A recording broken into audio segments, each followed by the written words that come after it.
ang pagpractice ng yoga. Mula sa Bhagavad Gita, chapter 6.16 to 17. Pagsasalin. Walang posibilidad na ang isang tao ay maging isang yogi o Arjuna kung siya ay kumakain ng labis o masyadong kaunti, natutulog ng sobra o hindi sapat ang tulog.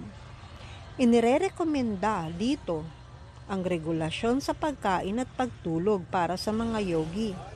Ang labis na pagkain ay nangangahulugang pagkain ng higit sa kinakailangan upang mapanatili ang katawan at kaluluwa.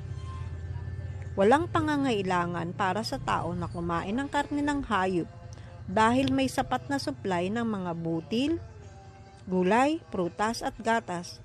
Ang ganitong simpleng pagkain ay itinuturing na nasa mode of goodness o mode ng kabutihan ayon sa Bhagavad Gita.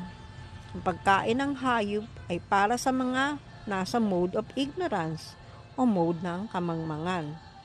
Kaya't ang mga nasisiyahan sa pagkain ng hayop, pag-inom, paninigarilyo at pagkain ng hindi inihahandog sa Panginoon ay magdurusa sa makasalanang reaksyon dahil kumakain sila ng maruming bagay.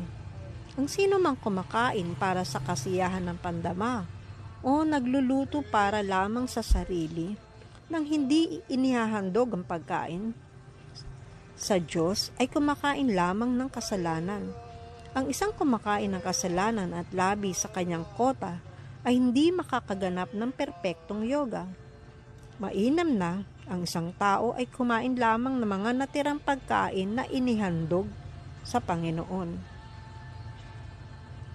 Ang isang tao na may kamalayan kay Krishna ay hindi kumakain ng anumang hindi inihahandog kay Krishna. Kaya tanging ang taong may kamalayan kay Krishna ang makakamit ng ganap na perpeksyon sa pagsasagawa ng yoga.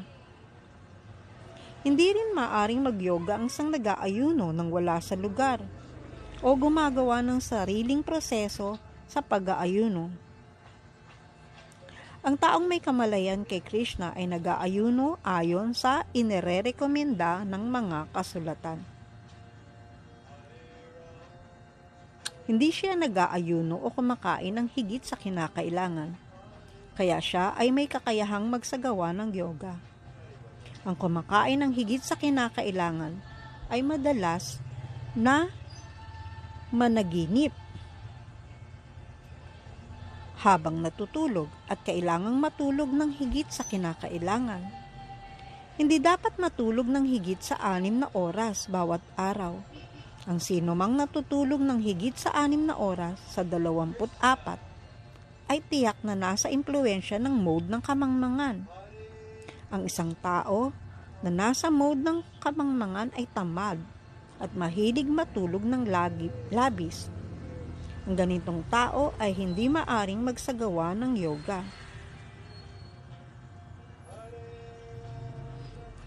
Text 17, pagsasalin. Ang sino mang maayos ang pagkain, pagtulog, paggawa at paglilibang ay maaring mapawi ang lahat ng material na paghihirap sa pamamagitan ng pagsasagawa ng yoga. Paliwanag, ang labis na pagkain, pagtulog, pagtatanggol at pakikipagtalik, mga pangangailangan ng katawan ay maaring makahadlang sa pagsulong ng pagsasagawa ng yoga. Kaugnay sa pagkain, ito ay maaring ma-regulate. Kung sanay ang isang tao na tumanggap ng prasadam o banal na pagkain na inialay kay Panginoong Krishna ayon sa Bhagavad Gita, ang mga gulay, bulaklak, prutas, butil, gatas at iba pa. Sa ganitong paraan, ang isang taong may kamalayan kay Krishna ay otomatikong naturuan na huwag tumanggap ng pagkain na hindi nararapat kainin ng tao o hindi kabilang sa kategorya ng kabutihan. Kaugnay sa pagtulog, ang isang taong may kamalayan kay Krishna ay laging alerto sa pagtupad ng kanyang mga tungkulin sa kamalayan kay Krishna. Kaya't ang anumang sobrang oras na ginugugol sa pagtulog ay itinuturing na malaking kawalan Ang taong may kamalayan kay Krishna ay hindi kayang mag-aksaya ng kahit isang minuto ng kanyang buhay nang hindi naglilingkod sa Panginoon. Dahil dito, ang kanyang tulog ay napapaigsi. Ang yogi ay kailangang dumaan sa matinding hirap upang linisin ang atma, isip, katawan at kaluluwa. Ngunit isang katotohanan na ito ay mas mabisang magagawa sa panahong ito sa pamamagitan lamang ng pagbigkas ng Hare Krishna, Krishna Krishna, Hare Hare, Hare Rama, Rama Rama, Hare Hare. Bakit ganito? Dahil ang mga tunog na ito na pang-transcendental ay hindi naiiba kay Krishna. Kapag binibigkas natin ang kanyang pangalan ng may debosyon, naririyan si Krishna kasama natin. At kapag kasama natin si Krishna, paano tayo mananatiling marumi? Dahil dito, ang isang taong lubos na nakatuon sa kamalayan kay Krishna, sa pagbigkas ng mga pangalan ni Krishna at sa paglilingkod sa kanya palagi, ay makakatanggap ng biyaya ng pinakamataas na anyo ng yoga.